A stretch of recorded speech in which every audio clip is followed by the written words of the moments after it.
I'm the strong one. I'm not nervous. I'm as tough as the crust of the earth is.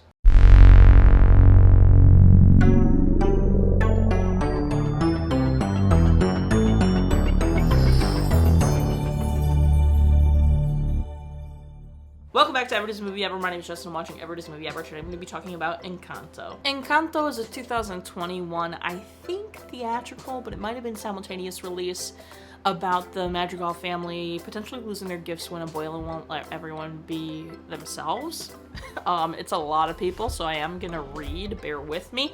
It's directed by Jared Bush, Charise, Castro Smith, and Byron Howard. Cinematography by Alessandro Jacomini. Daniel Rice and Nathan Warner. Animation supervisors Alberto, Abril, Valentin, Amador, Kelly McClanahan, Chad Sellers, Philip Toe, and Michael Woodside. Editing by Jeremy Milton. Music by Jermaine Frano with songs by Lin-Manuel Miranda, and it's written by Charise, Castro Smith, and Jared Bush. The film stars Stephanie Beatriz as Mirabel, Maria Cecilia Botero as Abuela, Jess Darrow as Luisa, Diane Guerrero as Isabella, John Leguizamo as Bruno, Angie Cepeda as Julieta, Carolina Gaitan as Peppa. In 2016, Lin-Manuel Miranda said that John Lasseter and Byron Howard had presented him with a project. Byron Howard and Jared Bush, when they finished Zootopia 2, Zootopia. When they finished Zootopia, they decided they wanted their next project to be completely different. They didn't want it to be two buddies going out into the world. When they met all together with Lin-Manuel Miranda, they realized that they all kind of bonded over having extended families and that they might want to focus on that. And so the three of them came up with three things. Number one, most of us don't feel truly seen by our families. Number two, most of us carry burdens we never let our families see. And number three, most of us are obvious that nearly all of us, especially within our families, feel the exact same way. Filmmakers then went on to talk to therapists and psychologists and psychiatrists, etc.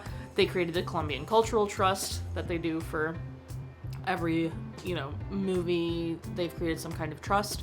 This one was because they decided it was going to take place in Colombia, went with the Colombian Cultural Trust. They did do a research trip to Colombia, went all over the country, met tons of people. As writing got more complex, Howard and Bush decided they really needed a third set of eyes to just zoom out and help them, and that's when they brought in Charise, and they both said Charise was invaluable to them in that she was a godsend. She created a foundation of vulnerability, heart, authenticity. Lin-Manuel Miranda knew from working on Moana that Disney execs would try to shrink the family and say it was too complicated because I guess Moana originally had 8 brothers or something, or 8 siblings. And so Lin-Manuel Miranda wrote the family madrigal first to convince Disney it could be done. And obviously it could and did and went off.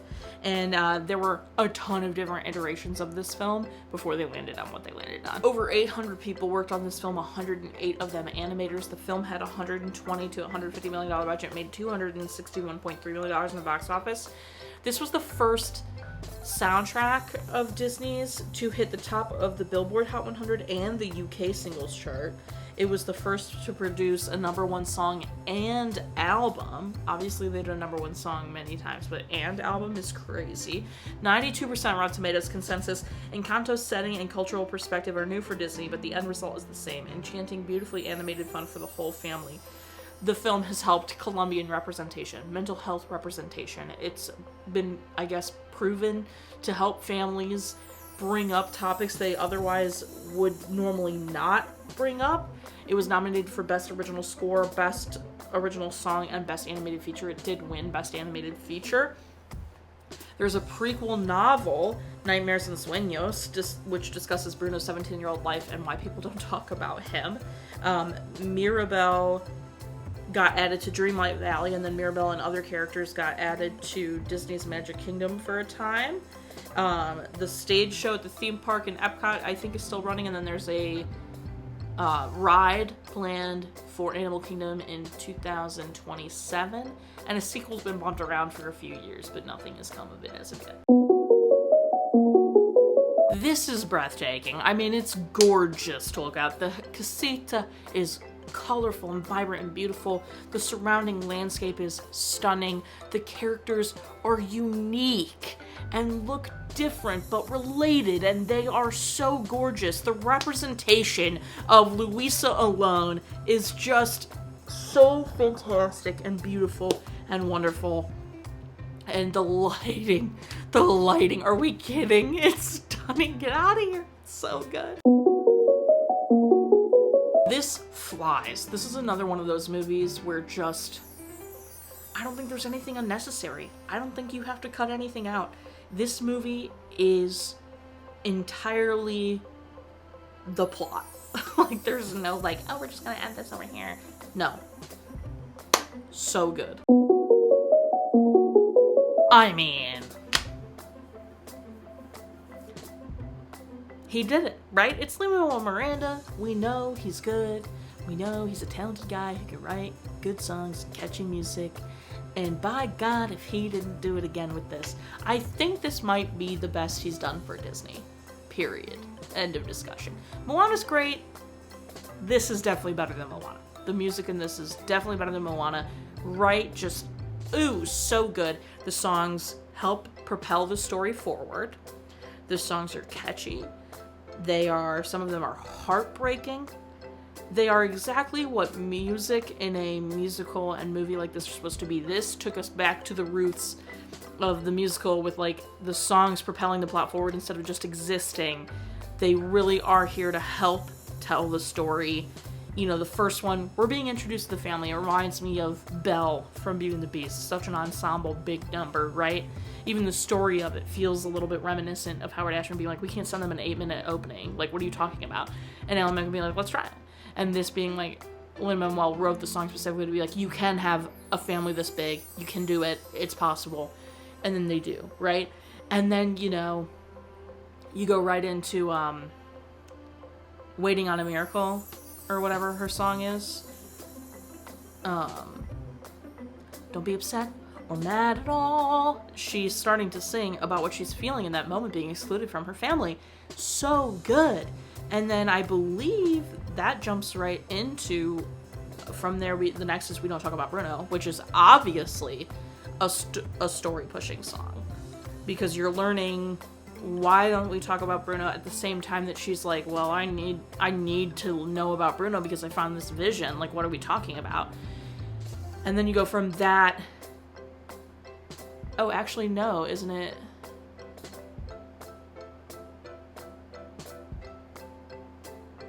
No, it is. And then it's Luisa's Service Pressure, which is definitely driving the plot forward because she's talking about her own internal crap. And then you eventually learn What Else Can I Do with Isabella, which is definitely pushing the plot forward. It's growing Isabella's character. Like, it's just, all of the music is so good. And then don't get me started on frickin', what is the name of that song?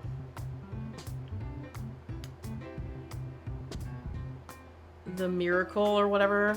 I don't know if that's the name of the song, but the one they sing when they're rebuilding Casita.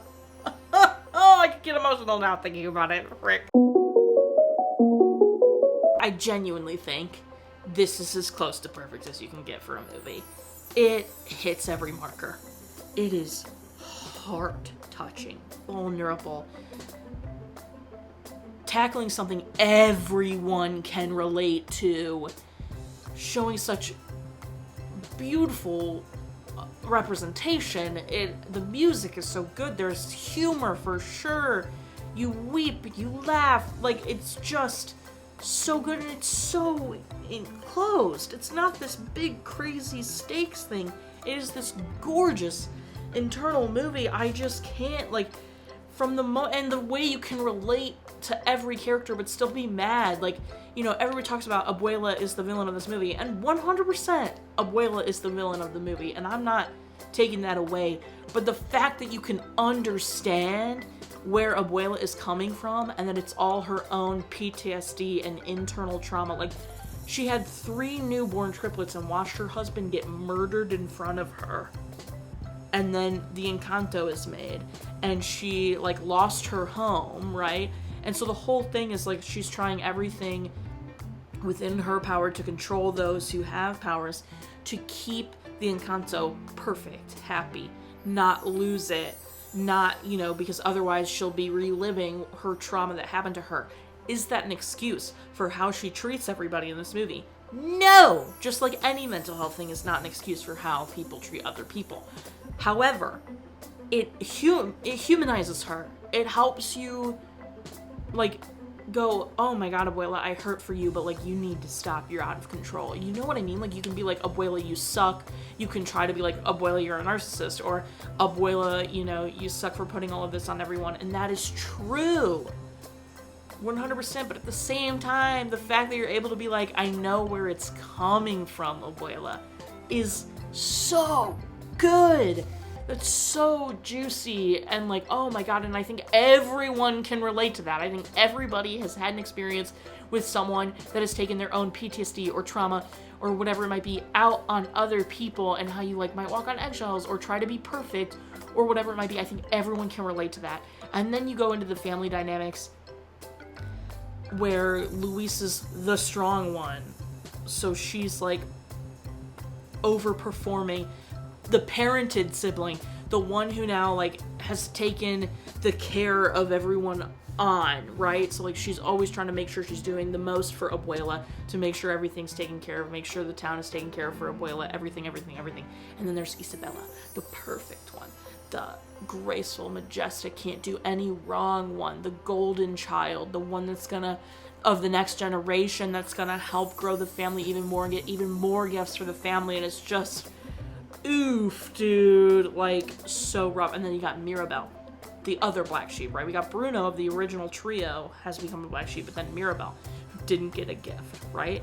And Mirabel didn't get a gift, and that was heart-shattering to Abuela, because she is trying to keep the facade together that nothing's wrong with the house or the Encanto or the casita, and Mirabel didn't get a gift. First one to not get a gift. Mind you, Abuela doesn't have a gift. She created the miracle supposedly with the candle and everything, and Abuelo did as well when he passed, is really the theory. And then there's a big theory that the casita is the spirit of Abuelo. And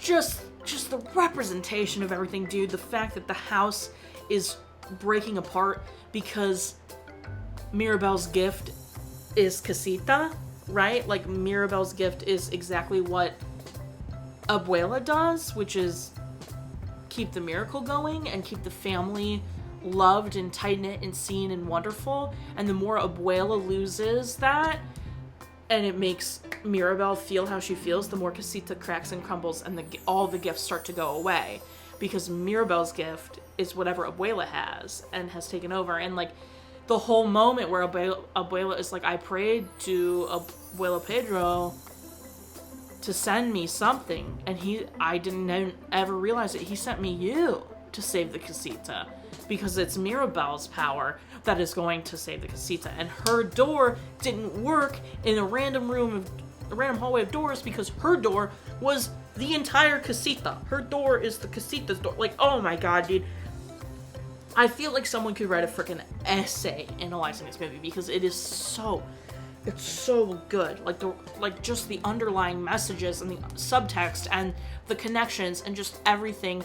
Mirabel, and the setup of this, dude. The fact that you start with the she's about to get her door and her gift, and then it cuts and you have no idea if she has a gift, and then she sings this whole family magical song introducing everyone and their amazing gifts, and then at the end of the song you learn that Mirabel didn't get a gift, and then she's there to help Antonio, who's the next one to get a gift after her, get his gift. Antonio Antonio needs her help, because she's been rooming with him in the nursery because she never got a bedroom the whole time, because the casita's her bedroom.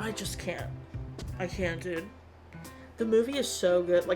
I can't articulate it enough. It is a beautiful film, and how this is broken down over time. The fact that Mirabel is the only one that will talk about this stuff, right? Mirabel is what is going on? And Luisa sings this whole song about how she feels all this pressure. And Mirabel's reaction isn't yeah, okay. It's, oh my god, you're carrying way too much. It's okay, take a break, let other people help. that's way too much, you know? And then with Isabella, she is very jealous of Isabella, so she, like, has this whole opinion of Isabella, because Isabella's so perfect or whatever. But as soon as she realizes Isabella didn't want to marry that guy, she was just doing it for the family and for Abuela, and she makes all these pretty flowers, even though she can make a million other things that maybe aren't necessarily as beautiful. And she's putting all this pressure on herself to be perfect and elegant and graceful and beautiful. And Mirabel's like, oh my God, you're beautiful, making these awesome plants. Like, and I'm so glad I ruined your proposal because you didn't even want to marry that guy. You shouldn't have to marry a guy you don't want to marry. The fact that Mirabel is like helping her siblings be seen. And the fact that she goes to Bruno for the first time since she was young, because he left after she was young, and is like, that's messed up. You're a member of this family. You love this family. I'm bringing you back to this family. And, like, it's just, oh my God, it's just so good, dude. Like, I can't. And, like, Mirabel's gift, I can't. Guys, I cry every time. Like, when it all breaks down and everything. And, like, the scene, I don't know why, but the scene that gets me is, like, when the house really starts to crumble and they're all trying to get to the candle to save the candle. The only one that can get up there is Mirabel, because she works with Casita. And Casita has such a bond with Mirabel because no one else has had to depend on Casita the way Mirabel has had to depend on Casita, because everybody else has their gifts. So they can use their gifts for everything. Where Mirabel's, like, gift is her relationship with the Casita, but her gift is probably, like, sure, the Casita, like, it's hers, right? So when she's like, Casita, get me up there, Casita's doing everything to try and get Mirabel up to this candle. Camilo tries to change and transform, and he fails. Isabella tries to get up there with plants, and she fails. Luis is not strong enough to try and get up there anymore because the gifts are failing. Like, their gifts are failing, and Mirabel doesn't have a gift except working with Casita, and Casita gets her up there, gets her to the candle, and then helps her come all the way down and shields her before Casita breaks and can't do anything anymore. The candle goes out. And it's like, that scene is so, like, everyone was so dependent on their gifts. And Casita wasn't afraid, or Mirabel wasn't afraid to be like, Casita, get me up there. Like, you need to get me up there to save that candle. And I just, I don't know, dude. It's really emotional for me. And then, like, the moment, like, I know a lot of people hate Abuela, hate her, and say that Mirabel's too quick to forgive her, or, you know, Abuela doesn't really ever say sorry, or anything like that. But I personally think Abuela does say sorry, and that her eyes were opened, and someone ripped the facade away and was like, you're doing this by the way you're treating everybody. And I think that affected her and resonated with her. I mean, she changes her behavior. And so the scene between Mirabel and Abuela is very beautiful, but obviously the song when they're rebuilding Casita is insane. And the part that always gets me is when they hand her the doorknob and Bruno says, you're the real gift, kid. Let us in. Every time he says, you're the real gift, kid. Let us in. I'm like, Bruno, what the hell? And then obviously she puts the door knob into the door, and all the magic comes back to the house, and the door of the Casita is now imprinted with the entire family, but Mirabel's at the front. So the whole reason her door didn't work when she was little is because her door was actually Casita.